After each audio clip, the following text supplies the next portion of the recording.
What is up, guys? How's it going? So, today we're going to be talking about parsing class declarations.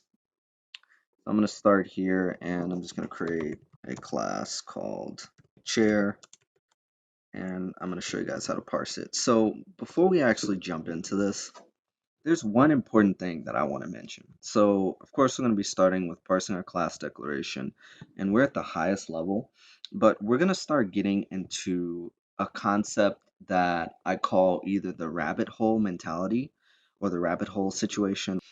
So, when we're actually processing our class, right, we're going to have to do the basic stuff. So, we're going to have to parse our class.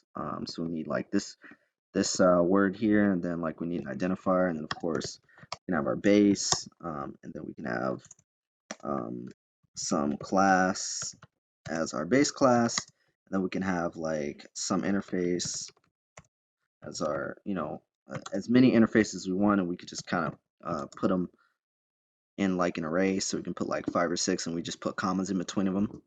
Um, but when we start doing that, we also have to do other things in the class. So we have to create variable declarations. We have to create function declarations. We also have to create other interfaces. So before we even get to parsing what an interface is, so here's the syntax for an interface. Before we even get to parsing this at the high level, like at the very initial point of our parser, we're gonna be forced to write all this code before we even get there. So interfaces and more. I'm not gonna write them all, but you guys get the point. So this kind of situation where we get put in, and it's kind of like being like you can imagine it as if you're mining, right? And you're mining, you're looking for gold, and all of a sudden you strike this piece of wall, and all of a sudden it just creates this giant hole, and then you just hear rocks falling down the hole. Now you don't know how far the hole is because you can't see anything, so you start climbing in the hole, and then you start getting further and further, and then you're like, oh, I found more stuff down here, and then you start digging again. Like, if you guys have ever played Minecraft before, I'm pretty sure you know what I'm talking about, right? You go into a mine and you start digging, and then you're like, oh, here's some gold. Then you find some, I don't know, charcoal. Then you find some silver or something else, and you just keep doing that, and eventually you realize, holy shit, I don't know where I am anymore. And now you have to spend like 30 minutes trying to figure out where the above the ground is. So that's kind of the same concept here. So when we're actually going to be processing this, we're going to have to go through all of that. So I'm just going to like show you. We have to process mutate declarations, class declarations, interfaces, and so on and so forth. So we got a lot to do in here. So what I'm going to end up doing is I'm going to end up showing you guys the flow of how you should go about doing this. And all of this is not going to be in the first episode because it's just not going to happen. So let's just kind of start. And as I kind of go through it, I'll explain to you guys how to triage the work that you need to do when you're building your compiler. I'll go back up to parse, and where is it at? Class declaration. Here it is. Okay, so when we're parsing our class, of course, as per usual, we need to create this little function here, and we just want to look for the variable class. And once we do that, um, then once we verify that the current token is in fact a class, that means it's a class declaration. We call this, and of course, we pass null because we're at the highest level of parse. And then we jump into this function. So first we want to get a branch, we want to create a branch actually of class declaration, and then we want to add our access types. So I don't think I've shown you guys this before. So what this function basically does is it just goes through the list of access types that we have. So I have like a list of tokens which represent access types of like public, private, static, and everything else. And we just basically create a branch of access types, and then we just go through and we go through the list and we add all the tokens. So that's pretty straightforward. And please note, like it's this is very important. You want to create a branch.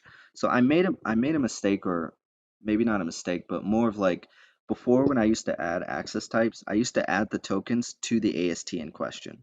So that means that when I was parsing an actual class declaration, I'd have to add all the access types to this branch, and then I'd have to figure out where is the starting point of the class name. And it was really annoying to have to like parse through all the access types and all the different rules that I have.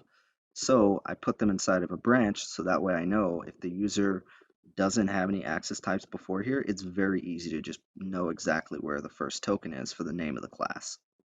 So just keep that in mind when you're actually doing it. Yep, so we do that, and then if I go back, once we have our access types, you want to free up your access types. Once we do that, then we expect the identifier and add it to our current branch. Remember, put it towards the current branch, not the current AST.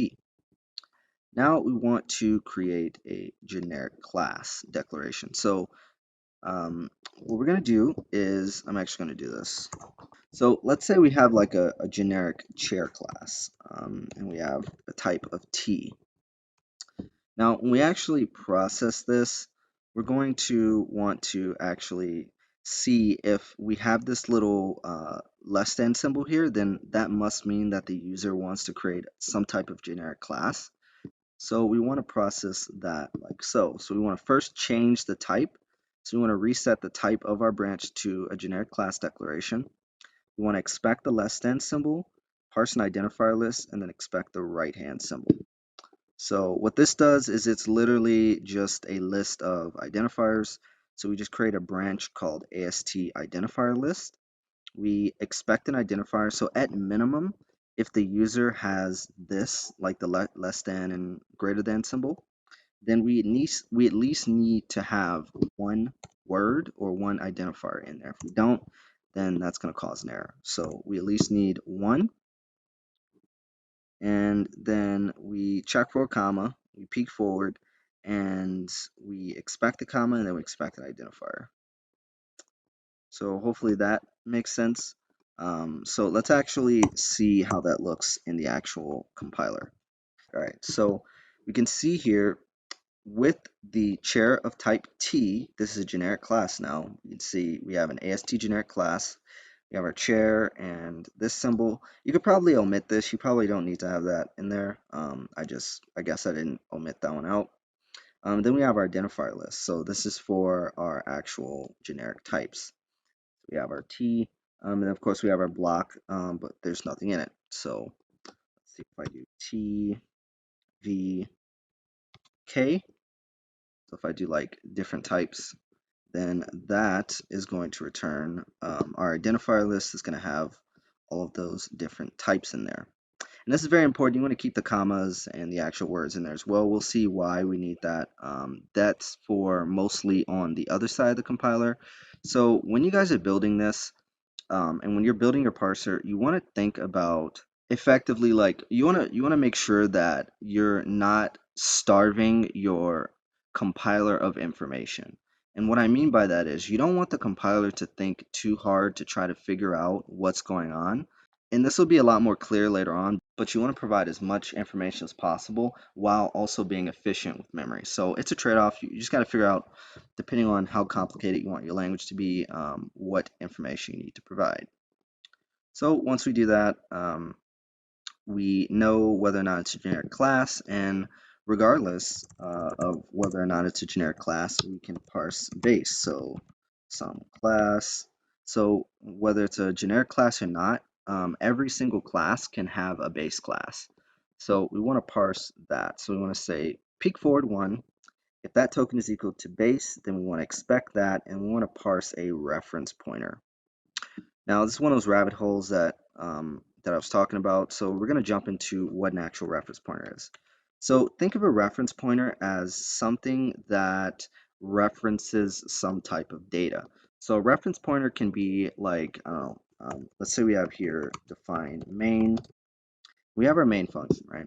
Well, this is an actual function. So if we say base main, now I know this doesn't make sense in this context because it's a class, but bear with me. So if we say base of main, right? Base, after base, we're expecting a reference pointer. This references this function. Or if we say iface, it references a function. Also, reference pointers are also used for like generic types. So you could say, you want a base of iface of type var, or some class of type whatever. So you kind of get the point. Basically, reference pointers are intended to reference some type of data. So what we're going to be parsing for reference pointers are going to be pretty limited. So let's actually see what it is. So first, when we're parsing a reference pointer, we want to create our branch. We want to advance one character, and we want to check to see if our current is an identifier and it is a keyword. And if it's a keyword, then we want to check to see if our current is equal to operator.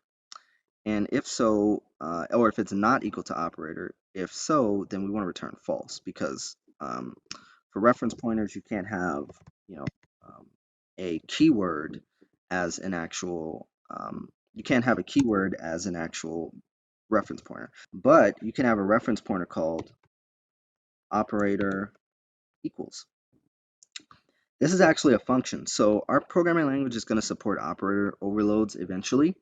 In fact, I'm actually not supporting operator overloads as a recording of this video, not completely, so I can't really show you too much in regards to using them. But just know operator overloads are just like functions. It's just a syntactic way of naming the actual function. So if it's equal to an operator, also, by the way, when we get into stuff like parsing expressions, um, let's say we have like a number variable, say chair. I know this is a bit weird, but hopefully it makes sense to you guys. If you don't understand, definitely write it in the comment section below. We can say operator equals, and we can pass it some value. So we can say 9. And let's say the chair class had a function of operator equals. Now this is illegal. Like I don't think operator overloads can be static values, but that's besides the point. Just let's picture that this is like some variable representing a class that has some operator overload. So you can just call it like an actual function. So when we get into parsing function calls, we're going to be expecting a reference pointer, and that's mostly why we need to have that syntax. So when we go back, we say, is it an override operator? So if we have like operator and then we have some, value that's not an override operator, then we want to return false here. But if it is, let's go in here and let's actually see. So override operators, these are going to be all the operators that my language supports. I'm not going to go through all of them. You guys can pretty much just copy. You can kind of see here what I'm supporting. So I'm supporting assign expression symbols. So if we go in there, we can see that I have all of these, right? So these are your standard assign expression symbols. So you have plus gets, minus gets, multiplication, division, blah, blah, blah. So I'm going to let this sit here for a minute. So if you guys want to pause the video, you can check that out. All right. So after that, so if it's not an assign expression symbol, then it must be some other type of symbol. So we support the vast majority of almost every operator in the programming language. I think there's, with the exception of like a few that I don't support, for certain reasons. There are good reasons for not supporting certain operator overloads. I apologize, but I don't remember exactly why. So I'm not going to try to like make up a reason, but there might be a reason why I omitted some here, so just keep that in mind. But yeah, so if it's any of those, then we're good to go. And if so, then we want to say current minus minus, so we want to decrement our current token. And then we want to expect operator, because if you remember, we advanced. So we want to actually add this operator token to the actual AST. Whoops. So we add operator, then we advance again, we add the actual token. So if you notice, like, I'm expecting this operator here, the reason why I'm not just adding the token operator like as a string, because I want to have like the actual information about where the token was located and all that good stuff. So that's why I'm doing this weird like decrement, expect, advance, and then adding the token again. But if that's the case, this qualifies as a full operator or a full reference pointer, because you're not going to have anything after that. You're not going to have like operator equals dot something else, because that doesn't make syntactical sense. So that's the understanding for that. Otherwise, if it's not an identifier and it's not a keyword, then we just decrement the actual token. Once we do that, then we expect an identifier, of course, because every reference pointer is expected to have at least one identifier. And then we check to see if it's a dot and it's not equal to class. Now, there's a reason for this. When we're actually processing expressions, you could do stuff like saying share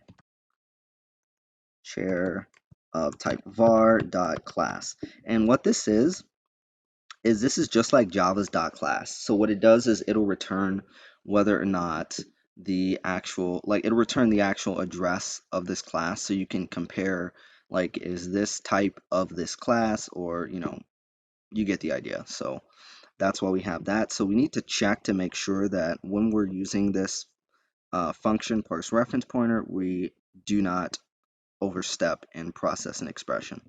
So long as it's not class after the dot, we expect the dot and we do identifier. And we just keep doing that forever. And we're going to do that until the end of time. Now, it's only going to break if the next character is not a dot. So what's going to identify for that? Let me show you guys my format for how I'm actually going to be doing everything. So for reference pointers, there's going to be a two-part to actually how we're going to figure out where to locate all of our information. So like, let's say we wanted to pull something from std.io, like file, for instance. We can say std.io hashtag file, right? And we can just say like new std.io.file readme.md. And what this does is when we get to this portion of the actual expression, this reference pointer is going to start out with a std.io, right? And it's going to run through that. Then if it notices that the next character is not a dot, well, it must be one of these, right? So it could be a hashtag, and if it is, we expect a hashtag and we expect an identifier after it. So we force the user, like, we can't just say std.io hashtag, because it needs to be something here. So this part represents the module. This part represents the thing inside of the module. So it could be a class, it could be a function or field, whatever, doesn't matter. It just represents a reference to some data. Once we do that, then we also check for it. Sorry if I'm moving fast too, guys. It's quite a lot that we have to go through, so um, definitely don't want to drag the videos on too long. So if we basically look for a less than symbol. So this is important. So there has to be a flow here, right? You can't have stdio of type var and then like a hashtag file, right? Because you can't have generic modules. So in order to parse that correctly, what we're doing is we're saying, all right, well, if we parse a bunch of words with dots, we're going to immediately expect this next. But if we don't find it and we end up finding a less than symbol, where, well, there's nothing down here that says if you run into a hashtag that's a legal formatting for a reference pointer. So you're going to get an error by the parser because you're going to screw something up. So just keep that in mind. That's kind of why I ended up doing that. So the format as follows is word dot word and then hashtag, and then you could say like file. Now this is a bad example, so I could say like um, list of type var, and then maybe it's not from the std.io, maybe it's from the standard library. So we can say std hashtag list of type var, and because of the way that I format it, I'm expecting less than symbols after the hash. So that's why that works, right? And obviously after the hash, we expect an identifier forcefully. So it's going to work out perfectly. Now, I know what you're thinking. Well, what if it's not list.hash? What if it's list dot, I don't know, some other class? I don't even have a good name for it. So if we say like std.list dots, let's say inner class.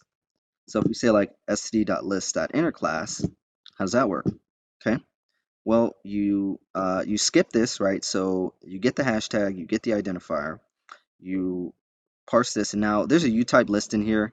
Um, I'm going to ignore that for now. For the purposes of this episode, we'll get back to that. Otherwise, this episode is going to drag. This is one of those rabbit holes that I'm trying to avoid. But just moving forward, we can say, well, so long as that we have a dot and it's not equal to a class, because I mean, technically, you could do some really weird stuff, right? Like you can say std.list.innerclass.var, and then you can say dot class, right? And this is a valid expression. So you just want to make sure that the user doesn't do that, right? This is a valid expression. You're getting the address of the class inside of standard library, inside of the list class, and it's an inner class of specific type var, and you're getting the address. So I know it's crazy, but just, this is important to watch out for that. And when you're developing your compiler, you're going to realize there's a lot of edge cases you're going to have to cover for. Some really dumb ones. So don't be surprised if I'm doing some weird stuff that you're like, oh, that'll never happen.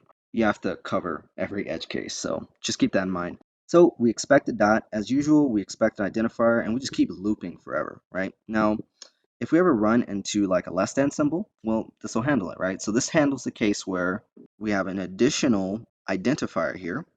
So we come down here, it's not a less than symbol. It has to be a dot, right? So that's what's important, right? So it has to be a dot. You can't like say, you can't do that, right? That doesn't make any sense.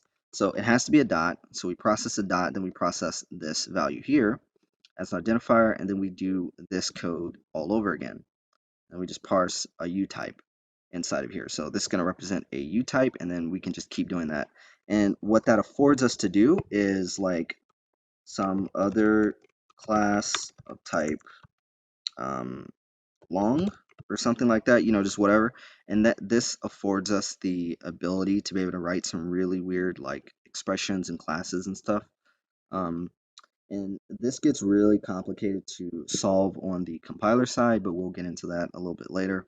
All right, so if we look here, we can see we have our class of type char or chair of T. We have our chair, we have our base class or our base identifier token thing. Then we have our identifier list, which represents the type or the name of the types that we're going to create. And then we have our reference pointer. Then we have our token. So we have a giant reference pointer with std list dot inner class, and then we have these two brackets here dot some other class and these two brackets here as well. So that's how you parse a reference pointer. Now, obviously, I didn't show you guys everything, right? I skipped parsing a U-type list. All it is just a U-type and a while loop, and we'll get into what U-types are in a little bit. But everything else is pretty straightforward. So for parsing everything else in the class, you basically peek for this value. So you say, once I've parsed this giant reference pointer, is the next character this symbol?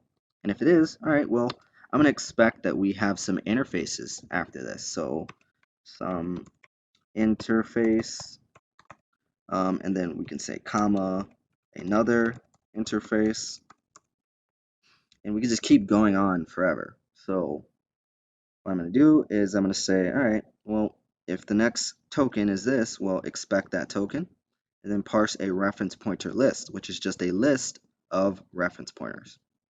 So I'm going to create an AST called reference pointer list, parse a reference pointer, check for the next token to be a comma, just like this one. So once I parse this reference pointer, this next one's going to be a comma, and then I parse another reference pointer. And we just keep doing that forever. And then eventually, I'm going to hit this, right? So once I parse this reference pointer, the next token is not going to be a comma. So it's just going to break out of this loop and break out of this function.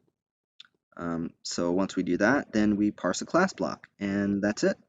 So there's a lot that I still have to go over. I'm not even going to get into parsing class blocks in this episode. It's already way too long. So that's it for today, guys. Hopefully that makes sense for you. If you have any questions, definitely write them in the comment section below. As per usual, if you guys would love to support the channel, definitely watch, star, and fork this repository. This is the repository where I do all of my active work for the language itself. You can find it under github.com/enterdevcd/sharp. And when you do, definitely head over to the remastered branch. This is the most up-to-date and most active branch. As you can see, I update it on a very frequent basis, and I do tons of updates with tons of descriptive comments and descriptive commits, which explain everything that I've done so far to the actual compiler. Also, if you guys would love to stay more up to date with what's going on with the compiler, definitely check out the doc folder. Check out change lists if you want to see things I've done in the past to the language, or check out the roadmap file for new things that I'm looking to add and or stuff that I've already done. So that's it for today, guys. Hope you enjoyed the video. Definitely like, comment, and subscribe if you guys like what you saw and you want to see more. Until next time, I'll see you guys later.